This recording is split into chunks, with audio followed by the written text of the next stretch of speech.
Bismillahirrahmanirrahim. Assalamualaikum warahmatullahi wabarakatuh.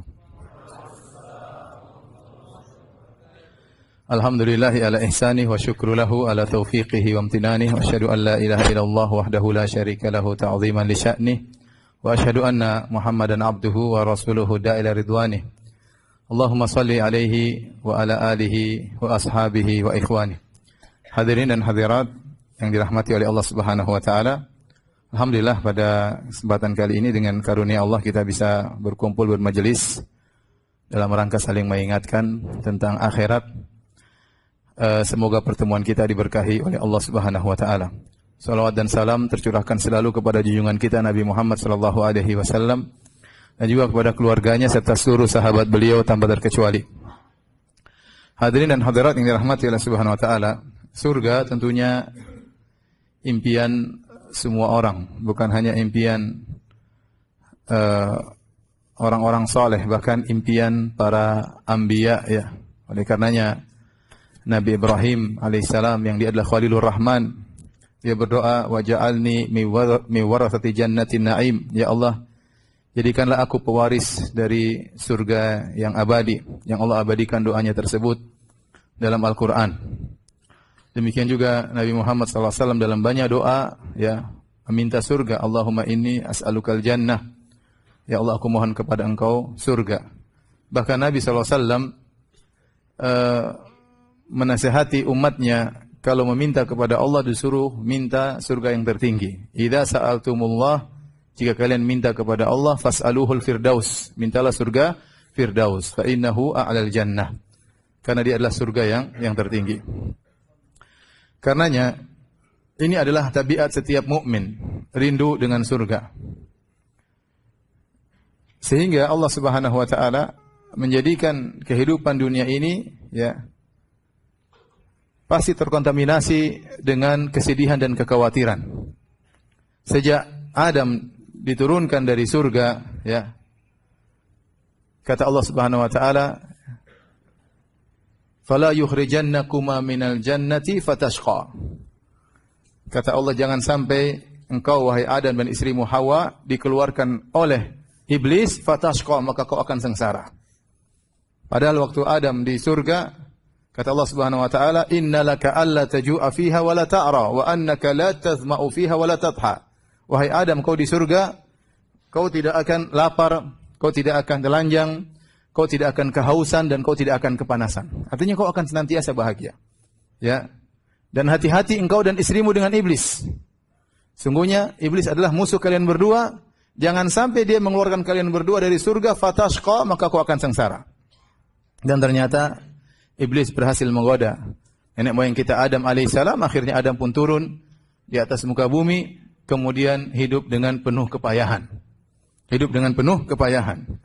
Yang tadinya di surga segala sesuatu diminta langsung terkabulkan, maka di dunia tidak demikian. Harus ada usaha, harus ada kerja, kepenatan, keringat, ya, keletihan dan yang lainnya. Makanya Allah menjadikan kehidupan di atas muka bumi ini tabiatnya adalah dengan kepayahan, penuh dengan kepayahan. Bahkan Allah bersumpah akan hal tersebut. Kata Allah Subhanahu wa taala, la uqsimu bihadzal balad wa anta hillum bihadzal balad. Wa walidi wa ma walad laqad khalaqnal insana fi kabad. Kata Allah Subhanahu wa taala, demi kota ini, itu demi Mekah, Makkah Al-Mukarramah, demi tanah suci Mekah. Ya. Wa anta hillum bihadzal balad, dan engkau akan menempati kota ini. Ada yang mengatakan engkau akan kembali menguasai menaklukkan kota Mekah.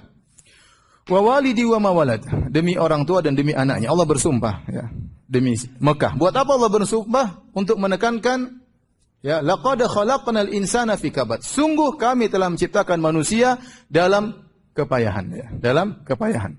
Di sini Allah menekankan pernyataan ini dengan sumpah, 3 sumpah. La uqsim bihadzal balad wa walidi wa ma walad. 3 sumpah, setelah itu Allah mengatakan laqad, dan sungguh ya, bahwasanya kami telah menciptakan manusia fi kabad, dalam kepayahan. Maka tidak ada kehidupan di atas muka bumi ini yang lepas dari namanya kesedihan dan namanya kekhawatiran. Kenapa Allah menjadikan kehidupan di atas muka bumi seperti itu? Agar kita selalu merindukan kehidupan yang tidak ada namanya kesedihan dan tidak ada kekhawatiran, yaitu di surga. Siapapun dia pasti pernah merasakan kesedihan. Siapapun dia orangnya, dia pasti pernah merasakan kekhawatiran. Siapapun orangnya. Tidak pilih kasih, kesedihan dan kekhawatiran tatkala menimpa manusia. Karena Allah sudah bersumpah, memang Allah menciptakan manusia dengan kondisi demikian. Apakah dia rakyat jelata, apakah dia pemerintah, apakah dia pejabat, ya, ataukah dia presiden, ataukah dia raja, ataukah dia orang kaya, ataukah dia orang miskin, apakah dia artis, apakah dia tidak terkenal, ya, orang biasa, semuanya pasti menjalani kehidupan ini, ya, pernah bersedih dan pernah khawatir dan akan bersedih dan akan khawatir ditimpa dengan rasa takut, dan demikianlah tabiat kehidupan manusia. Yang satu bersedih, seorang wanita bersedih karena ya tidak ada yang datang melamarnya. Usia sudah mulai lanjut, menanti ada pemuda berani yang melamarnya, tetapi ternyata para jomblo semuanya penakut. Akhirnya dia pun bersedih. Sementara dilihat teman-temannya sudah bergandengan dengan suami-suami mereka. Dia bersedih, tidak ada yang datang untuk melamarnya. Sebaliknya ada sebagian wanita bersedih. Ternyata tiap hari dia menangis, diomelin sama suaminya, digampar oleh suaminya, dibentak-bentak oleh suaminya. Sampai dia berangan-angan, seandainya saya tidak pernah punya suami. Sebagian wanita bersedih, berdoa bertahun-tahun, tidak diberi anugerah anak oleh Allah Subhanahu wa taala. Sementara sebagian wanita yang lain bersedih. Kenapa? Karena dia punya anak-anak selalu bikin masalah buat dirinya. Dan demikianlah kehidupan. Si miskin sakit, si kaya juga apa? Sakit. Antum jangan sangka hanya orang miskin saja yang sakit mencret ya. Orang kaya, raja, presiden, coba tanyakan, pasti mereka juga pernah apa? Mencret. Tidak ada yang hidup kemudian selalu bahagia, selalu senang. Bahkan terkadang kita lihat orang kaya, terkadang kita lihat orang pejabat, di balik senyuman mereka, nampak mereka dalam kondisi stres, dalam kondisi susah, ya, bertarung dalam pertarungan di antara mereka. Saya punya kawan, orang kaya, anak buahnya pekerjaannya ribuan. Kaya harusnya kan senang-senang, selalu bahagia. Tetapi sudah mau lebaran dia pasti pusing. Kenapa? Dia harus siapkan THR buat anak buah yang ribuan orang. Yang miskin-miskin ribuan mau lebaran senang, subhanallah. Ya, yang punya perusahaan, yang punya anak buah banyak malah pusing tatkala mau lebaran. Dan itulah kehidupan. Agar kita tahu bahwasanya di sana ada kehidupan yang tidak ada kesedihan sama sekali.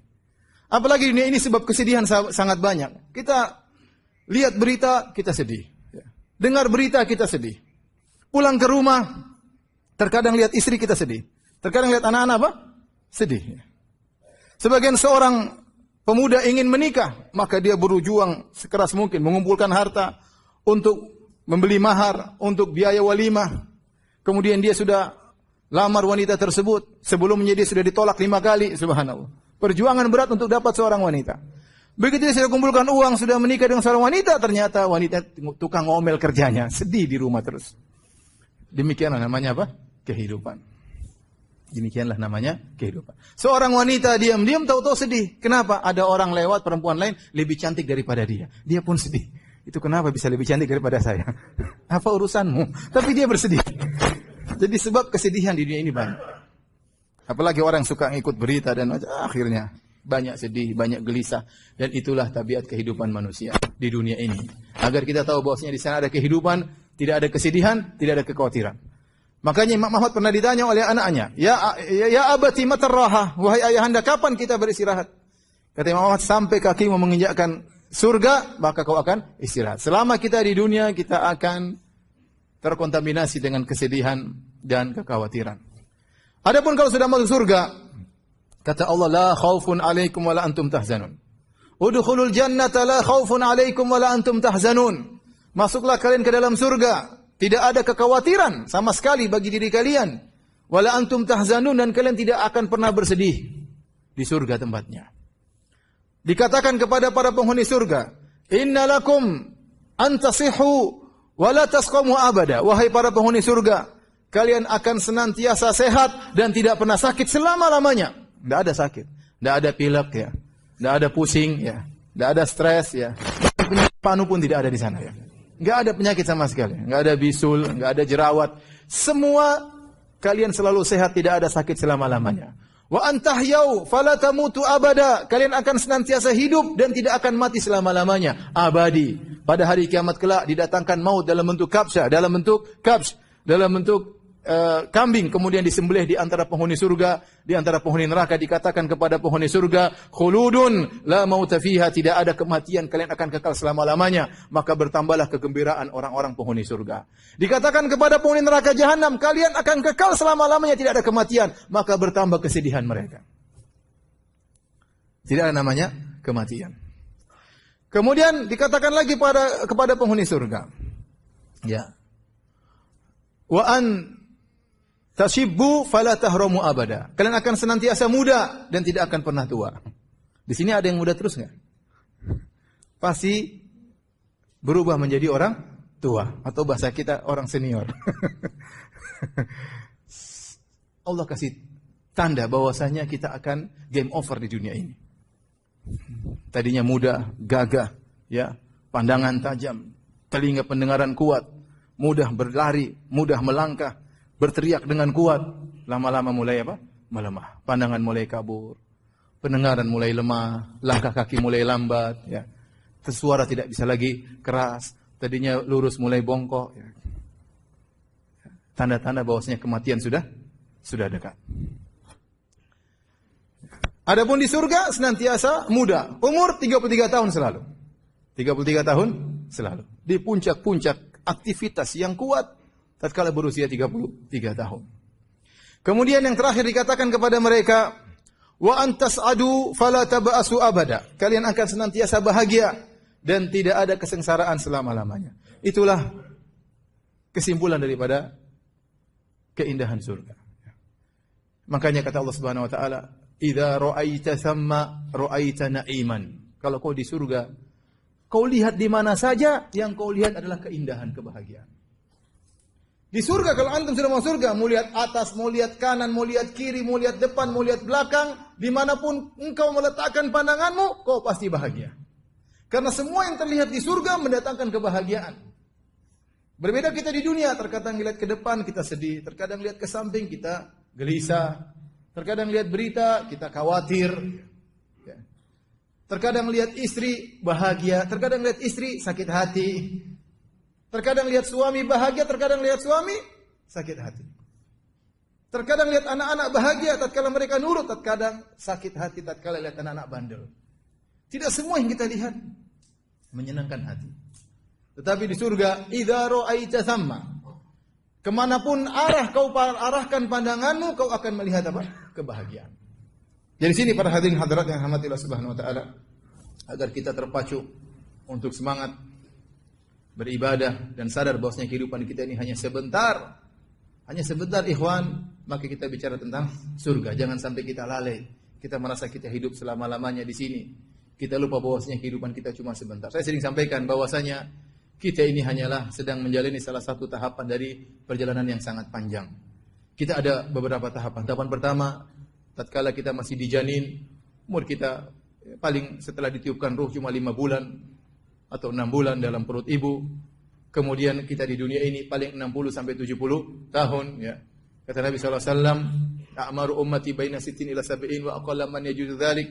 Umur umatku antara 60 sampai 70 dan jarang yang melewati 70 tahun, ya. Kalau ada pun jarang, itu pun sudah bonus, hati-hati, ya. Kemudian setelah itu kita akan masuk dalam alam barzah, tahapan ketiga, yang itu mungkin ratusan tahun, mungkin ribuan tahun. Setelah itu kita akan masuk tahapan keempat di padang mahsyar, fi yaumin kana miqdaru 50 alf sanah, yang sehari rasanya seperti 50.000 tahun. Disitulah kita menghadapi beberapa tahapan-tahapan, mulai dibangkitkan, kemudian menunggu kedatangan Allah, kemudian dihisab, kemudian mizan, kemudian zulma, kemudian sirat, kemudian qantarah, yang itu semuanya 50.000 tahun. Kemudian tahapan terakhir, surga atau neraka yang abadi. Ternyata kalau kita bandingkan kehidupan kita di dunia yang cuma 60 sampai 70 tahun, dibandingkan dengan alam barzah saja enggak ada apa-apanya. Apalagi dibandingkan dengan padang mahsyar yang 50.000 tahun, 60-70 tahun sangat sedikit. Dibandingkan dengan surga dan neraka yang abadi, maka 60-70 tahun itu tidak ada nilainya sama sekali, sangat sedikit. Maka harus kita isi dengan sebaik-baiknya. Makanya Nabi SAW waktu beliau tidur di tempat tidur atau di tikar yang kurang bagus, maka dikatakan kepada beliau, kenapa tidak mengganti tempat tidur yang lebih bagus, kasur yang empuk? Apa kata Nabi sallallahu alaihi wasallam? Mali walid dunya. Apa urusanku dengan dunia? Innama mathali wa mathalud dunya karakibin istadhalla tahta syajaratin thumma raha fatarakaha. Apa urusanku dengan dunia? Aku ini permisalan seperti orang yang sedang berjalan bersafar, mampir sebentar di bawah sebuah pohon. Mampir istirahat sebentar, kemudian pergi meninggalkan pohon tersebut. Nabi mengibaratkan hidup dunia ini cuma seperti numpang lewat, sekedar mampir di sebuah pohon sebentar, kemudian melanjutkan perjalanan yang masih sangat jauh. Makanya Nabi SAW berkata kepada Ibnu Umar, kun fid dunya ka'annaka gharibun aw abiru sabil. Jadilah kau di dunia seperti orang asing atau orang sekedar numpang lewat saja. Karenanya Nabi SAW kalau melihat kehidupan yang sulit, apa kata Nabi SAW? Allahumma la aisha illa aishul akhirah. Ya Allah, tidak ada kehidupan yang sungguhnya kecuali kehidupan akhirat. Sebagian ulama mengatakan ini juga diucapkan jika kita melihat sesuatu yang mewah. Dan ini pendapat Syekh Utsaimin rahimahullahu taala. Kapan kita melihat sesuatu yang susah? Kapan kita melihat sesuatu yang mewah? Katakan ucapan tersebut. Labbaik Allahumma la aisha illa aishul akhirah. Ya Allah, tidak ada kehidupan yang sungguhnya kecuali kehidupan akhirat. Kehidupan yang susah ini hanya sebentar. Kapan Nabi ucapkan tersebut? Tatkala dalam perang Khandaq tahun ke-5 Hijriah, tatkala Nabi pasukan cuma sekitar 2.000 orang. Kemudian akan datang 10.000 pasukan menyerang kota Madinah. Sementara musim dingin, musim kelaparan, sampai para sahabat kelaparan sampai mereka mengikat perut mereka dengan batu karena kelaparan. Sementara mereka harus menggali khandaq, parit yang lebarnya 5 meter, dalamnya 5 meter, yang panjangnya berkilo-kilo dalam waktu yang singkat sebelum datang 10.000 pasukan. Sementara mereka bekerja, badan mereka penuh dengan pasir, mereka kelaparan, kedinginan. Nabi berkata, Allahumma la aisha illa aishul akhirah. Ya Allah, tidak ada kehidupan yang sungguhnya kecuali kehidupan akhirat. Farhamil ansara wal muhajirah. Berilah rahmatmu bagi kaum ansar dan kaum muhajirin. Antum juga demikian. Kalau antum pulang ke rumah enggak ada makanan, bilang istri, sayang, sabar. Tidak ada kehidupan yang sungguhnya kecuali kehidupan akhirat. Sabar. Sabar. Kalau antum pulang ke rumah diomelin sama istri, antum bilang, ya diriku, tidak ada kehidupan dunia kecuali kehidupan akhir. Ini ngomel-ngomel cuma sebentar saja, enggak lama. Sabar.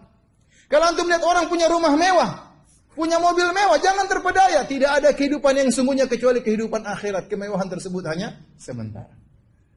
Agar kita ingat selalu bahwasanya ada namanya darul akhirah. Kampung yang sungguhnya, kampung nenek moyang kita, yang kita diperintahkan untuk kembali kepada kampung tersebut, yaitu surga Allah Subhanahu wa taala. Caranya bagaimana? Dengan beramal saleh. Baik.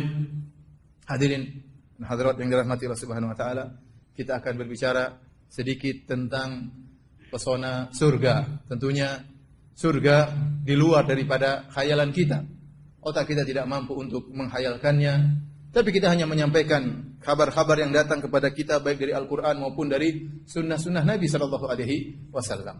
Yang jelas, Nabi pernah berkata, qala Allah Azza wa Jalla, dalam hadis qudsi Allah berfirman, a'dadtu li ibadiyas salihin ma la ainun ra'at wa la udhunun sami'at wa la khatara ala qalbi bashar. Aku siapkan bagi hamba-hambaku yang saleh, ya, kenikmatan yang tidak pernah dilihat oleh mata mereka, kenikmatan yang tidak pernah didengar oleh telinga mereka, dan kenikmatan yang tidak pernah terbetik dalam benak mereka. Ya, ada kenikmatan-kenikmatan yang bahkan ya bukan cuma tidak pernah terlihat, terdengar pun tidak pernah. Dan jangankan bukan terdengar, terbetik di hati pun tidak pernah. Wallahu alam zahirnya, ada banyak kenikmatan yang kita sudah dengar dari Al-Qur'an, dari hadis. Di sana nanti ada kenikmatan-kenikmatan lain yang Allah belum sebutkan, yang Nabi belum sebutkan, yang tidak pernah kita dengar sebelumnya. Bahkan tidak pernah terbetik dalam benak kita sama sekali. Lebih daripada itu semua.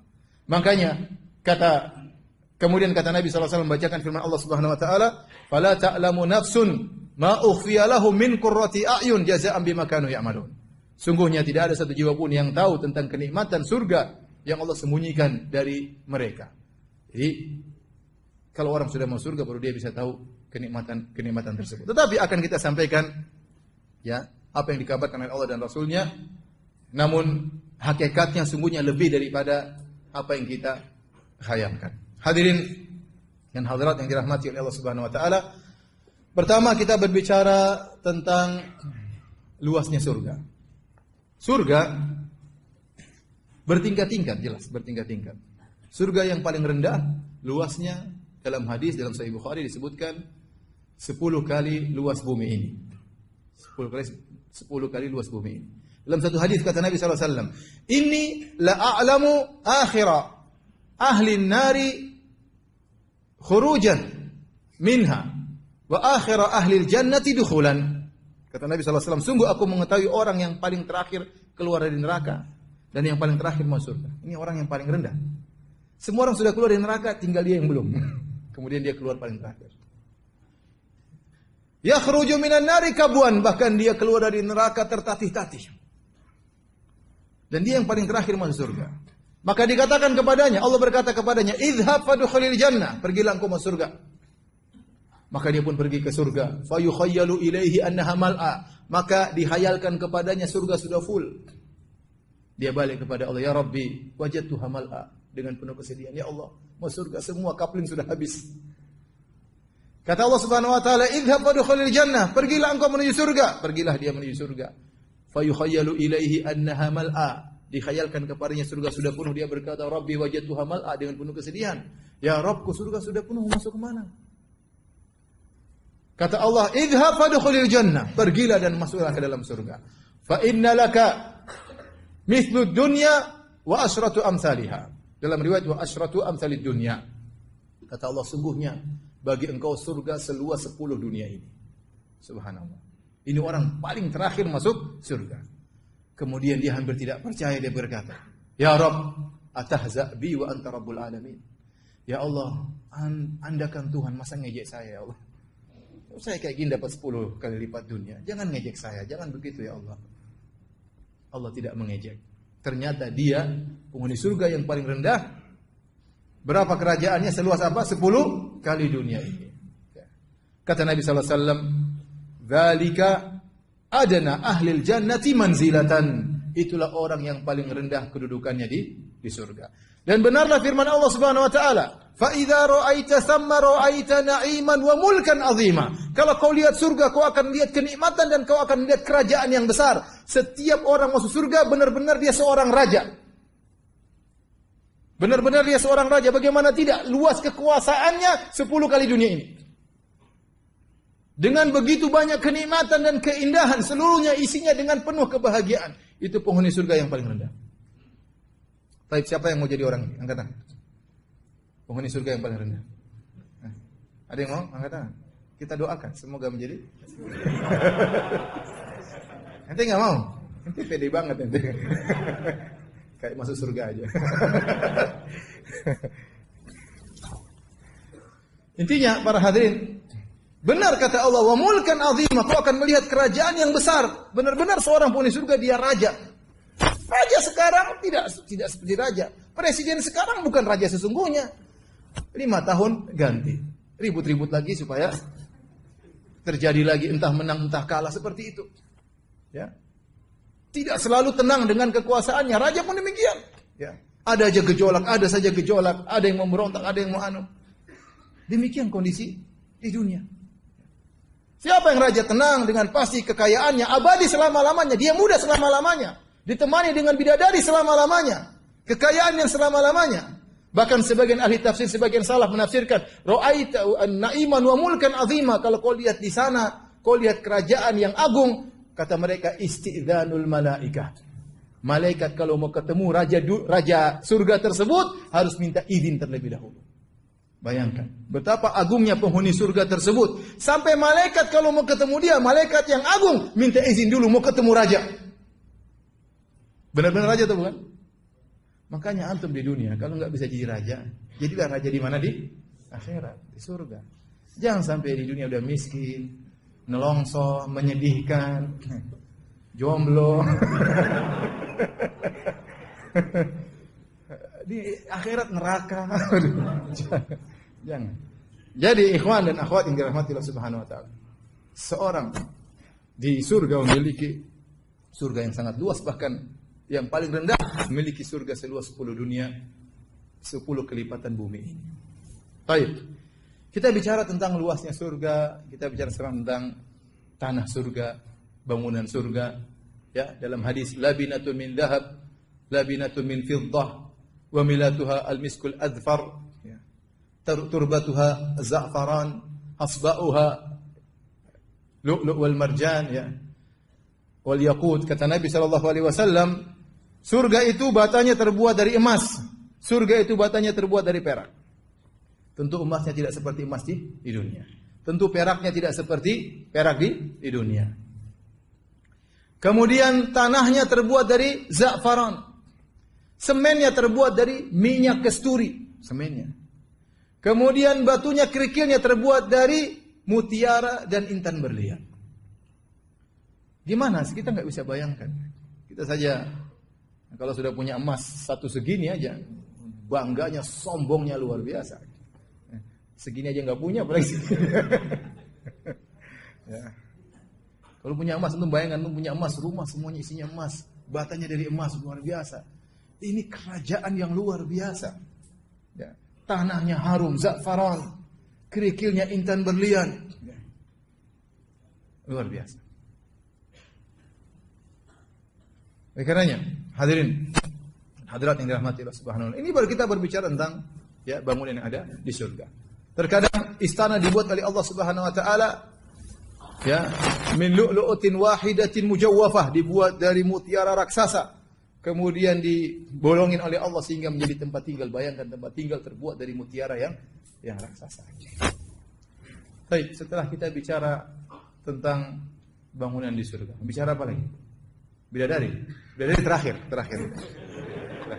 Antum udah mulai ngantuk-ngantuk baru kita bicara bidadari. Belum. Sekarang kita baru bicara tentang istana di surga. Begitu bangunannya, sangat indah. Kita bicara tentang sungai di surga. Ya, kata Allah Subhanahu wa taala, "Fiha anharun min ma'in ghairi asin wa anharun min labanin lam yataghayyar ta'muhu wa anharun min khamratin ladzatin lisyaribin wa anharun min asalin musaffa." Sungguhnya di surga itu ada sungai-sungai yang isinya air yang segar, yang tidak pernah berubah, tidak pernah baunya berubah, selalu segar selalu. Airnya selalu bening dan segar. Dan di sana ada sungai-sungai isinya susu, lam yataghayyar ta'mu. Sungai susu yang mengalir bukan air, susu mengalir. Dan susu tersebut tidak pernah menjadi gerundel-gerundel, membeku, tidak, selalu susu yang tidak pernah berubah rasanya. Beda dengan susu dunia. Kalau kita taruh lama-lama dia menjadi yatajammat, menjadi menggumpal, kemudian baunya menjadi kecut dan yang lainnya, menjadi busuk. Adapun susu di akhirat bahkan jadi sungai susu. Antum bisa tanyakan kepada ibu-ibu yang kesalahan, kalau mereka mandi susu bayar berapa coba? Kan yang bayar antum, mas antum lupa. Mahal kalau mandi susu ya. Di surga mau mandi susu, berenang enggak ada masalah. Sungai-sungai isinya khamratun ladzatun lisyaribin. Khamr yang lezat. Ya, yang khamr tersebut kalau diminum ya, yatanaza'una fiha ka'san la laghun fiha wala ta'thim. Barang siapa yang minum khamr tersebut, dia tidak akan mengucapkan kata-kata yang sia-sia, apalagi kata-kata yang menyakiti hati. Artinya apa? Dia minum khamr dalam kondisi sadar, tapi ada kelezatan luar biasa. Beda dengan khamr di dunia. Kalau diminum pahit, kemudian pening, ya. Setelah itu kepala pusing, kemudian berkata-kata kotor, lupa daratan, entah ngomong apa enggak sadar. Makanya heran orang-orang minum khamr. Dia ingin menggabungkan dirinya ma'azumratul majanin, gabung bersama orang-orang gila. Bayangkan kalau ada orang minum khamr, teler, ente klip, jadikan video, kayak apa dia? Kayak orang gila persis. Tetapi di akhirat enggak. Minum bir, minum khamr di sungai, ente berenang, Masya Allah. Sambil berenang minum khamr. Luar biasa. Mungkin antum lihat ikan-ikan juga banyak, ikan-ikan juga enggak ada yang mabuk di sana. Jadi ente berenang, Masya Allah, luar biasa. Ini di luar daripada khayalan. Kemudian anharu min asali musaffa, sungai-sungai isinya adalah madu yang murni. Bayangkan. Bukan sungai mengalir dalam kerajaan penghuni surga. Bahkan para salaf mengatakan anharun tajri min ghairi ukhdud. Sungai-sungai mengalir tanpa ada lubangnya. Mengalir di atas. Mengalir di atas. Di dunia namanya sungai pasti mengalir ada khondaknya, ada paritnya, ada lubangnya baru kemudian dia mengalir. Tapi di surga sungai mengalir tanpa ada lubangnya. Itulah ya sungai-sungai di surga. Sekarang kita bicara tentang apa? Pohon-pohon di surga. Pohon-pohon di surga ya. Berbeda dengan pohon-pohon di dunia. Kata Nabi SAW, "Ma min syajaratin fil jannah illa wasaquha min dhahab." Tidak ada satu pohon pun di surga kecuali batangnya terbuat dari emas. Tentu tidak bisa kita bayangkan seperti pohon di dunia. Pohon di dunia pasti batangnya kayu. Di sana batangnya terbuat dari emas. Kemudian dahan-dahannya, ranting-rantingnya yang berisi buah-buahan mendekat kepada para penghuni surga. Dimanapun posisi penghuni surga, kalau dia ingin buah-buahan tersebut, maka langsung datang menuju sang penghuni surga. Kata Allah Subhanahu Wa Taala, kutufuha daniyah, dahan-dahannya rendah. Kata para ulama, kalau dia sedang tidur ingin makan mangga, mangganya turun sendiri, terbuka sendiri, tinggal makan. Masya Allah. Kalau enggak terbuka sendiri, bidadari yang bukain. Wes. Menghayal aja kerjaan. Dia lagi berjalan pengen makan, mangganya dekat. Masya Allah. Dia berdiri, dia duduk, kemanapun dia ingin, buah-buahannya datang sendiri. Kutufuha daniyah. Buah-buahan tersebut tidak pernah mengenal musim, selalu ada selama-lamanya. Bahkan kata musim di surga mungkin nggak ada. Beda kita di dunia, ingin makan mangga, tunggu musim mangga. Ingin makan durian, tunggu musim apa? Durian. Di surga tidak ada musim. Setiap saat Anda bisa makan apapun yang Anda kehendaki. Buah-buah apapun yang Anda kehendaki. Ya, wa fawakih. Kata Allah Subhanahu wa taala, buah-buahan. Ya. Allah sebutkan penghuni surga dihidangkan buah-buahan. Begitu dia dihidangkan buah-buahan, bukan cuma satu buah, banyak buah di depan dia. Dia tinggal pilih mana yang mau dia makan. Mau langsung dari pohon boleh, dihidangkan di hadapan juga boleh, ya, boleh. Kita di dunia, ya, selalu terkadang ada buah yang asam, terkadang ada yang manis. Ya. Saya sering sampaikan, tidak selalu kita ingin makan buah-buahan kita dapat. Ya. Saya pernah pergi ke Sumatera, kemudian panitia bilang, Ustaz, di sini duriannya enak. Saya bilang, mana duriannya? Tapi belum musim, Ustaz. Ngapain ente cerita? Ya? Dalam hati saya tidak ngomong. Dalam hati, ngapain ente cerita kalau nggak ada? Ini lagi. Habis itu ngomong lagi, berjalan naik mobil sambil ngisi waktu. Tapi di sini juga dukunya enak, Pak. Ini mungkin ada. Mana? Tapi juga belum musim. Nasinya enak nggak masalahnya? Jangan-jangan belum musim nasi juga. Ya, di surga kapan saja kita ingin selalu ada. Baik. Ini buah-buahan bermacam-macam ya yang kita inginkan ya. Walahmi tayri mimma yashtahun.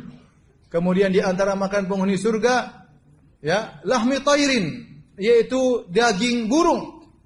Kalau yang di udara saja dia kepingin langsung datang, kata para ulama. Dia lihat burung lewat, dia pingin burung tersebut sampai ke dia dalam kondisi panggang, sate langsung turun. Itu burung yang susah ditangkap, apalagi yang ada di tanah gampang sekali. Lihat burung, burung itu sate langsung jadi. Itu kan, ini disebut dalam buku tafsir, saya bukan ngarang ya. Kecil langsung jadi maswi, ya, atau makli, digoreng atau dipanggang, terserah yang nanti hayalkan. Walahmi tayrin mimma yashtahun, dan daging burung yang ya mereka kehendaki. Subhanallah. Itu di antara pohon-pohon surga. Kemudian apa lagi? Ya, apa lagi? Bicara apa? Bidadari. Di surga tidak ada kata-kata yang menyakitkan hati. La yasma'una fiha laghwan wala kidzaba. Penghuni surga tidak pernah mendengar kata-kata yang sia-sia dan tidak pernah mendengar kedustaan. Ya. La laghun fiha wala ta'thim. Bahkan mereka sudah minum khamar, tidak ada kata sia-sia dan tidak ada kata-kata yang menyakitkan hati. Di dunia ini betapa sering kita ngomong, kita tersinggung, orang menyindir kita, orang maki kita, nuduh kita yang tidak-tidak, dan itulah kehidupan dunia. Kalau Nabi SAW tidak selamat dari tuduhan yang macam-macam, apalagi kita yang penuh dengan kekurangan. Seorang sudah berusaha semaksimal mungkin untuk bangsa dan negerinya, masih saja dicerca oleh orang-orang yang tidak mengerti. Dia sudah bisa mau jelaskan dengan sebaik-baiknya, tetap saja dicerca. Tidak ada yang selamat dari kata-kata yang menyakitkan. Kalau dia selamat dari kata-kata menyakitkan di luar, pulang terkadang sakit hati dengan suami. Suaminya bilang, istriku aku poligami, sakit hati. Bilang-bilang terus tidak pernah poligami. Kemudian juga istri sakit hati, suami juga sakit hati dengan kata-kata istrinya yang kadang-kadang tidak pernah bersyukur kepada sang suami. Tidak ada orang yang lepas dari kata-kata yang menyakitkan di dunia. Di surga tidak. Kata Allah, ikhwanan ala sururin mutaqabilin. Mereka bersaudara, menjadi saling bersaudara, berhadap-hadapan. Kalau berbicara, saling menghormati, saling menghargai, berhadap-hadapan. Tidak ngomong sambil kasih pantatnya ke belakang, tidak. Mereka ngomong dengan saling menghargai. Mutaqabilin, saling berhadapan. Dengan penuh kegembiraan, mereka berbicara. Kata-kata semua menyenangkan, kata-kata semua indah. Tidak ada yang nyelekit, tidak ada yang menyakitkan hati sama sekali. Kita di dunia betapa sering kita sakit hati. Betapa sering orang nyindir kita. Betapa sering orang hina kita. Di surga tidak ada kata-kata demikian. Semua kalau kita ketemu orang, menyenangkan. Bukankah terkadang kita ketemu kawan yang seperti itu? Kalau ketemu dia kita selalu bahagia. Kenapa? Dia ngomongnya enak, menyenangkan, tidak pernah menyindir, senantiasa menghargai, orangnya tawadhu. Ada orang-orang seperti itu. Kita ngobrol sama dia berjam-jam betah. Ya. Tapi ada orang subhanallah, ada orang badannya berat, tapi karena akhlaknya mulia, tutur katanya halus, terasa ringan di hadapan kita. Berjam-jam kita depan dia, kita betah. Ada orang kurus krempeng, tapi lisannya pedis, seakan-akan ada gunung depan kita. Terasa berat. Kenapa? Lisannya yang sangat nyelekit. Di mana ada dia bikin masalah. Dalam grup bikin masalah. Ada rapat bikin masalah. Ketemu bikin masalah. Kita berangan-angan semoga dia tidak hidup di atas muka bumi.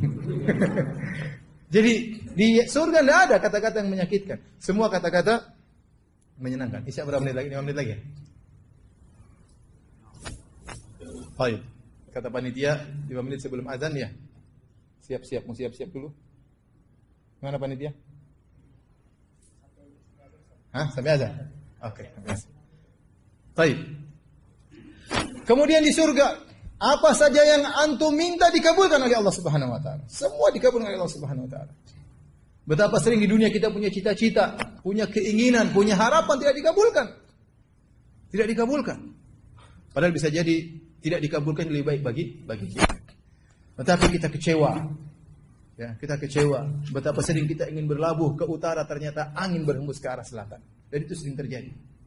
Betapa sering kita sudah menyusun rencana yang lama dengan rencana yang mantap, tiba-tiba gagal di tengah jalan. Bahkan terkadang gagal di penghujungnya.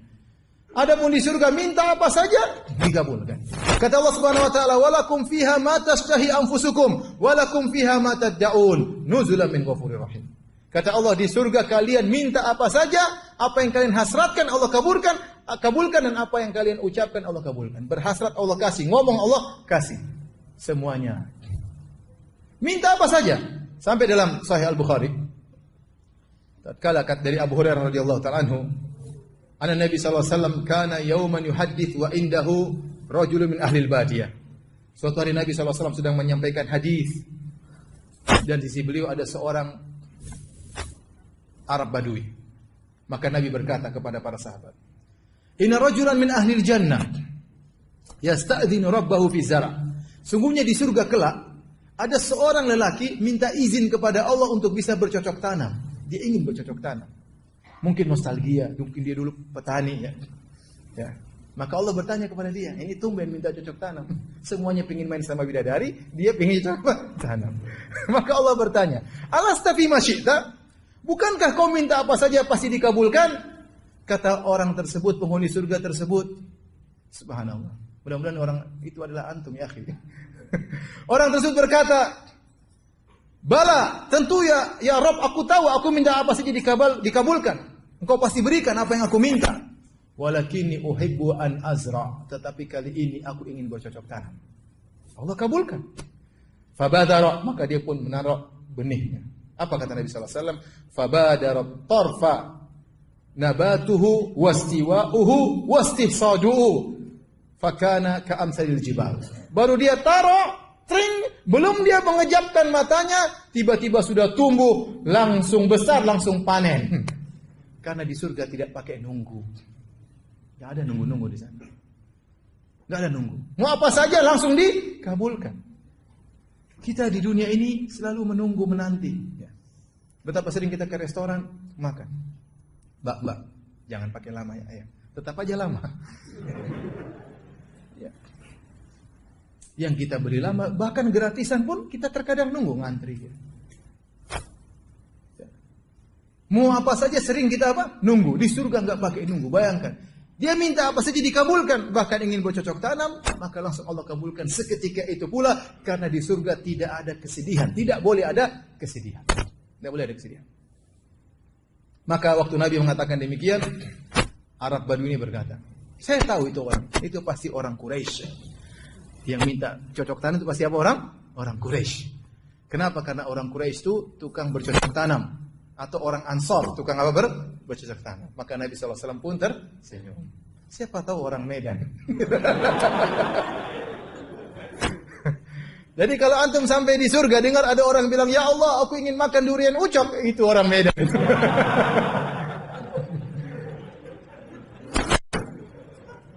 Belum.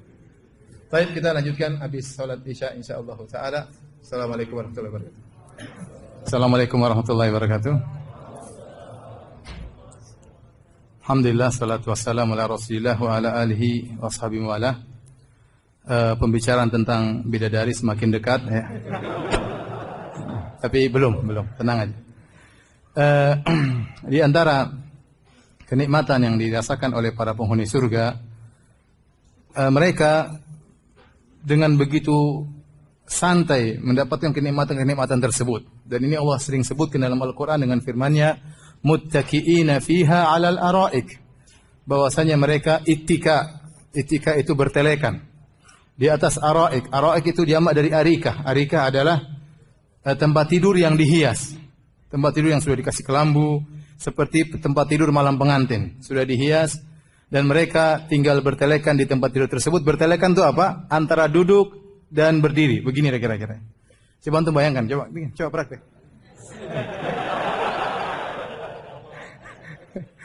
Jadi orang yang duduk begini menunjukkan apa? Menunjukkan dia tidak sakit. Kalau sakit susah begini. Menunjukkan dia tidak perlu capek sama sekali. Akan datang pelayan-pelayan melayaninya. Menunjukkan dia di puncak-puncak kenikmatan.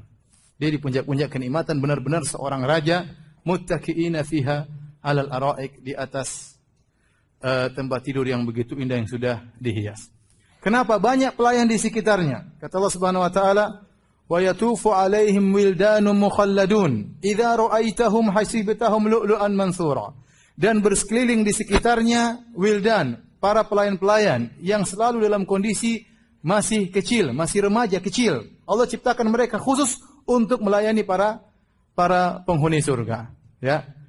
Kata Allah Subhanahu wa taala tentang pelayan-pelayan muda tersebut, idza ra'aitahum hasibtahum lu'lu'an mansura.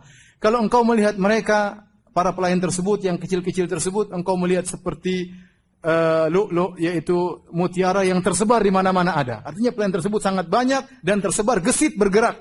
Gesit apa? Bergerak. Dan mereka sangat putih sampai Allah menamakan mereka dengan seperti lu'lu', yaitu permata atau mutiara yang sangat putih. Antum bisa bayangkan pembantunya saja, pelayan saja, putihnya seperti mutiara. Bagaimana dengan majikannya? Bagaimana dengan apa? Majikannya. Kemudian Allah menyebutkan pelayan tersebut anak-anak kecil. Supaya apa? Supaya enak dipandang, supaya enak disuruh-suruh. Kalau jadi pelayan om-om nggak enak ya. Om-om ambilin itu om. Apalagi sudah tua nggak enak. Tapi Allah buat mereka apa? Kecil-kecil sehingga mereka bertebaran, disuruh enak, belum disuruh mereka sudah datang. Itu di antara kenikmatan raja-raja di surga.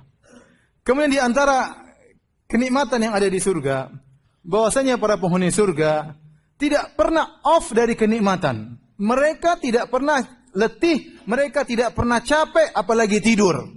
Oleh karenanya mereka berkata tatkala dalam surga, la yamassuna fiha nasabun wa la yamassuna fiha lugub. Kata mereka, kami di surga tidak akan merasakan nasab wala lugub. Apa itu nasab, apa itu lugub? Dalam bahasa Arab, nasab artinya kelelahan tatkala beraktivitas, lugub artinya kelelahan setelah beraktivitas.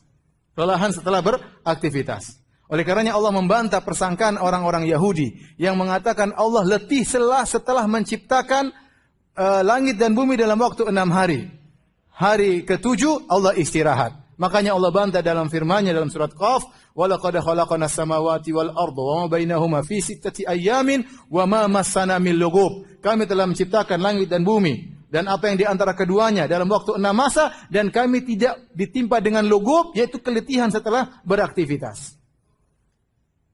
Lugub, keletihan setelah beraktivitas, nasab, keletihan tatkala beraktivitas. Penghuni surga tidak mengalami nasab dan tidak mengalami apa? Lugub. Karena sebagian orang tatkala lagi bekerja, main, semangat. Begitu selesai main, aduh lemas, loyo. Ya. Lemas, loyo setelah beraktivitas namanya apa? Lugub. Lagi main, lemas, namanya apa? Nasab. Penghuni surga tidak nasab, tidak lugub. Kalau letih, lelah tidak dialami, apalagi tidur. Bukankah tidur adalah buah daripada keletihan? Orang kalau sudah letih apa? Tidur. Makanya Nabi ditanya, ya Rasulullah, ayanamu ahlul jannah, apakah penghuni surga tidur? Kata Nabi SAW, an-naum akhul maut. Tidur itu temannya kematian. Saudaranya kematiannya. Maka penghuni surga nggak ada yang tidur. Bayangkan kalau mereka lagi main sama bidadari, tiba-tiba, aduh, tidur. Mas, main, aduh, ngantuk. Nggak ada. Main terus, nggak berhenti. Main terus. Karena kalau seorang letih atau tidur, berarti dia off dari kenikmatan. Sementara penghuni surga, kata Allah, innal abrara lafi na'im. Sungguh orang-orang yang soleh dalam kenikmatan. Tenggelam dalam kenikmatan. Tidak satu detik pun lewat dalam kehidupan mereka di surga. Mereka di luar daripada kenikmatan. Selalu nikmat. Maka tidak ada capek, tidak ada letih, tidak ada apa? Tidur. Kemudian penghuni surga seluruhnya hatinya bahagia. Kata Allah Subhanahu wa taala, "Wa naza'na ma fi sudurihim min ghillin." Kami cabut segala penyakit hati dari hati mereka. Seluruh penghuni surga masuk dalam surga dalam kondisi bahagia. Tidak ada jengkel, tidak ada dongkol, tidak ada hasad, tidak ada dendam. Ini semua yang merusak kebahagiaan kita di dunia. Dendam, hasad, dengki, suudzon. Kalau bercokol dalam hati kita, kita sengsara. Tetapi di surga semuanya dicabut. Kata Allah, wa naza'na ma fi sudurihim min ghillin, kami cabut segala penyakit hati mereka. Sehingga mereka tidak ada dongkol, tidak ada jengkel. Kalau ada istri ketika di dunia suka marah-marah, di surga enggak lagi. Jadi ratu bidadari, jadi wanita yang indah ya perawakannya dan indah perangainya. Makanya ada seorang pernah tanya sama saya, Ustaz, dia kasih kertas saya, kalau masuk surga saya tidak mau bawa istri saya. Subhanallah. Nah, mungkin istrinya suka ngomel. Nanti di surga diomelin terus. Mau kemana mas? Mau ke bidadari. Sini saja. Enggak jadi katanya. Waduh. Ya Allah, saya tidak mau masuk surga sama istri saya. Enggak. Ente masuk surga, istri ente akan berubah menjadi istri-istri yang salehah. Bahkan seorang lagi kalau punya istri 4, di dunia berantem terus, masuk surga jadi teman seluruhnya. Indah atau tidak?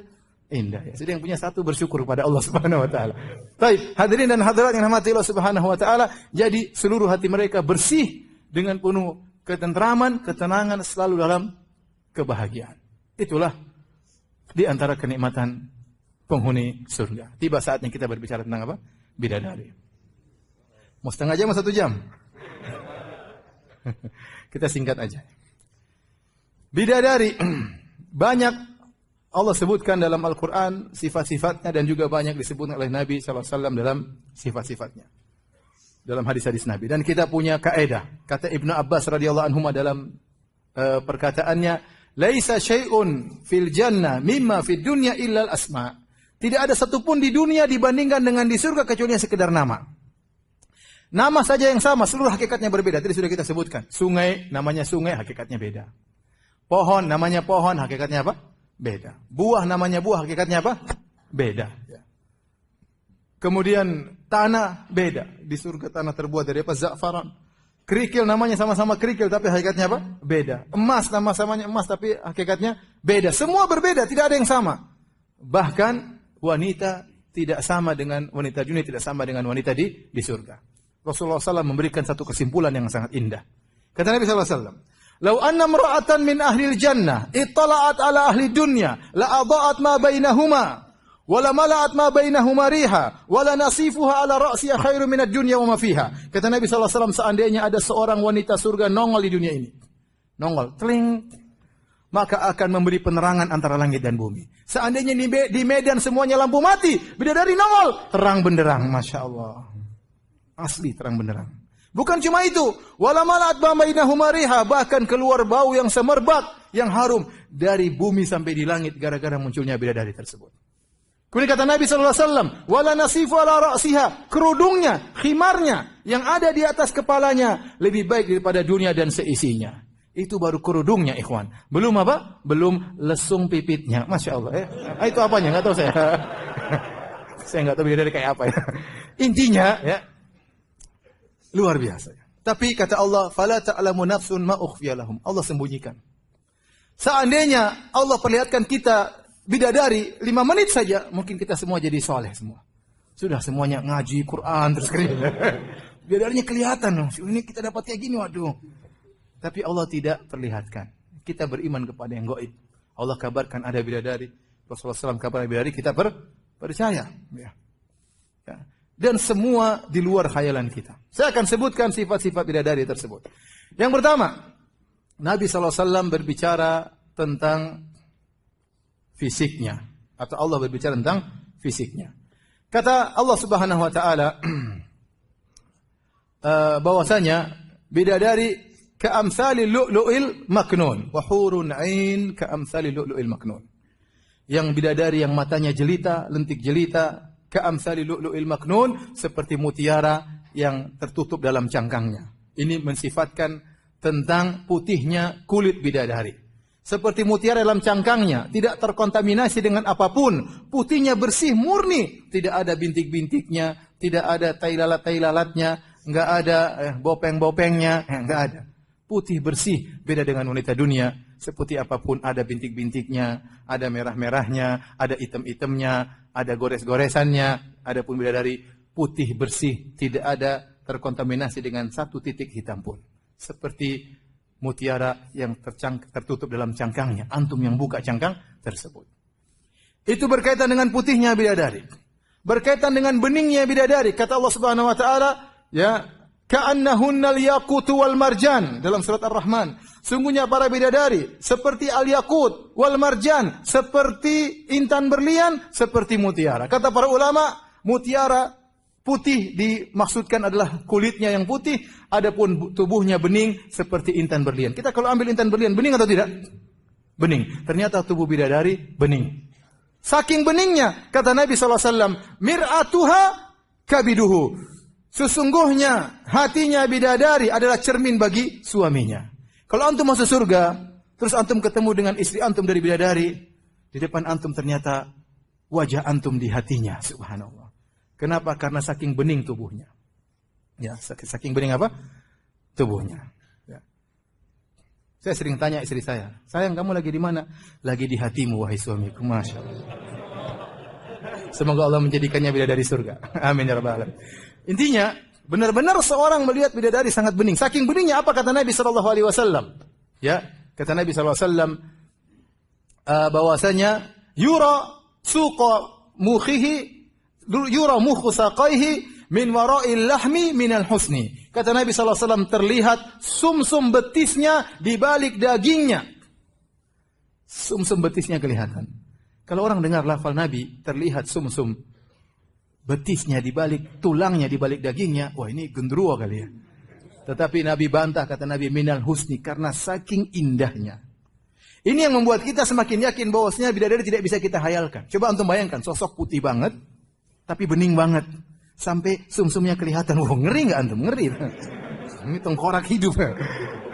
Itu kalau otak kita yang penuh ketololan ya. Yang penuh keterbatasan. Tapi Nabi mengatakan minal husni, karena saking indahnya. Saking indahnya. Kita nggak usah bicara bidadari. Allah menyebutkan tentang minuman, kup, cangkir yang kita gunakan untuk minum khamar di surga. Kalau penghuni surga gunakan minum khamar, kata Allah Subhanahu wa taala, qawarira min fiddah. Bayangkan kaca-kaca yang dijadikan cangkir terbuat dari perak. Peraknya bening di surga. Gimana? Apa ada di dunia perak bening? Enggak ada. Perak metal enggak ada yang bening. Tapi perak tersebut saking beningnya kelihatan khamar dari dalamnya.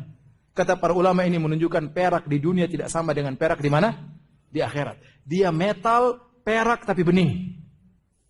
Nah, kalau perak saja beda dengan perak dunia, dengan perak surga, apalagi wanita dunia dengan wanita apa? Surga.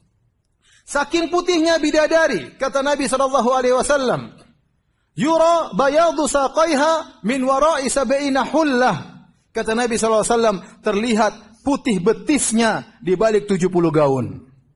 Kalau antum ketemu bidadari di surga, kemudian dia pakai gaun 70 lapis. Di balik gaun tersebut sudah antum kelihatan putihnya. Padahal sudah pakai 70 gaun, masih kelihatan tembus putihnya. Gimana antum sabar untuk tidak segera merobek gaun tersebut? Taib, intinya sudah. Terus apa sudah? Sudahlah. Sudah malam ini jam. Baik. Kata Allah Subhanahu wa taala tentang para bidadari. Kata Allah Subhanahu wa taala sampai Allah sebutkan tentang fisiknya, wa kawaiba atraba. Bosnya para bidadari tersebut kawaib. Kawaib itu antum tahu kaab itu apa nama mata kaki? Antum tahu bentuk mata kaki? Kan menonjol kan? Bundar dan menonjol. Kata Allah Subhanahu wa taala demikianlah dada-dada para bidadari. Ya. Ya udah jangan dibayangkan, gitu aja Bang. Kita skip, lanjut. Taib, kemudian mereka senantiasa muda, kata Allah Subhanahu wa taala, wa azwajum mutahharah, dan istri-istri yang disucikan. Disucikan akhlaknya dan disucikan tubuhnya. Para wanita surga, mereka tidak haid. Mereka tidak ada ingusnya. Mereka tidak ada upilnya. Mereka tidak ada bau keteknya. Mereka harum selalu. Bayangkan nongol di dunia, satu bumi bau harum. Sampai dikatakan oleh Ibnu Abbas, inna rajula min ahlil jannah la yu'anikul hawra sab'ina sanatan la yamalluha wa la tamalluhu. Sungguh seorang lelaki penghuni surga akan memeluk bidadari 70 tahun, dia tidak bosan meluk bidadari tersebut. Kenapa? Karena tidak ada baunya. Antum coba peluk perempuan sehari, dia udah bosan dari ente. Ente udah bau dan dia juga udah bau ya.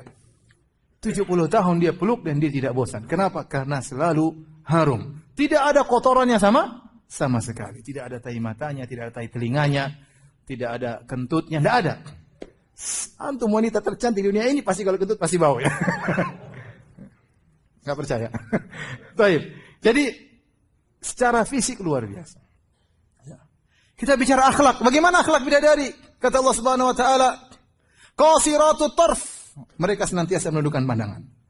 Apa maksudnya mereka menundukkan pandangan? Dua tafsiran. Tafsiran pertama, para bidadari saking cantiknya sehingga menundukkan pandangan suaminya. Kita di dunia istri mau secantik apapun pasti masih nengok yang lainnya. Siapapun dia orangnya. Dia pasti masih nengok yang lainnya.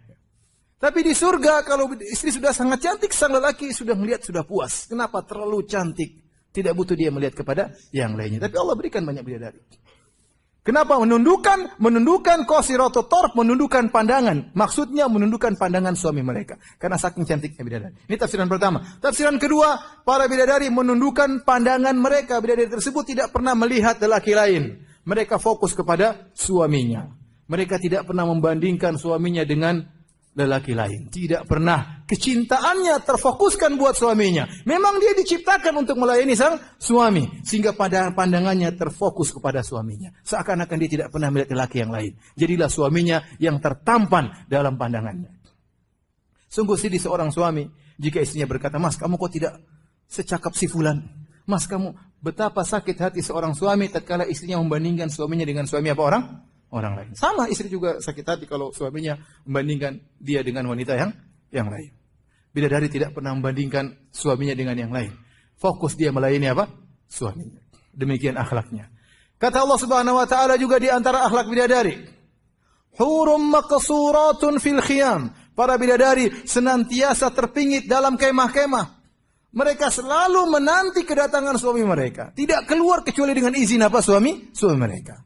Kapan suami mereka pulang, pasti mendapati para bidadari siap melayani sang suami. Tidak seperti wanita dunia. Bagaimanapun, terkadang tidak siap melayani suaminya. Ada seorang wanita mau didatangi oleh suaminya, ternyata dia sedang datang bulan. Ada seorang wanita mau didatangi oleh suaminya, terkadang dia sedang silaturahmi ke rumah bapaknya. Di rumah nggak ada istrinya. Terkadang dia mau datangi istrinya, ternyata istrinya lagi ngerumpi sama tetangga. Ternyata mau datang istrinya lagi jalan-jalan di mall. Ya. Terkadang dia mau datang istrinya lagi sakit. Terkadang dia datang istrinya, nggak sakit, nggak lagi ke mall, lagi sehat, tidak haid, lagi di rumah, tapi tidak berhasrat. Adapun wanita surga senantiasa siap melayani apa? Suaminya. Saya rasa sampai di sini saja ya. Yang bisa saya sampaikan. Kurang lebihnya saya mohon maaf. Mau tanya jawab atau tidak usah? Sudah malam ya. Sudah larut malam. Insyaallah kita lanjutkan besok ya, tafsir surat Al-Hujurat, dan jangan lupa jam 9 teng insyaallah saya mulai. Karena tafsir Al-Hujurat panjang. Bisa jadi 2 jam, 2 jam setengah, saya tidak tahu. Saya targetkan mungkin 2 jam setengah. Tapi nanti kalau saya capek saya jadikan 1,5 jam. Lihat besok. Tapi perkiraan saya mungkin 2,5 jam. Wallahu a'lam bishawab. Jangan lupa besok jam 9 teng kita mulai biidznillah. Semoga dimudahkan oleh Allah Subhanahu wa taala. Kita kafaratul majlis. Subhanakallah bihamdik asyhadu an la ilaha illa anta astaghfiruka wa atubu ilaik. Assalamualaikum warahmatullahi wabarakatuh.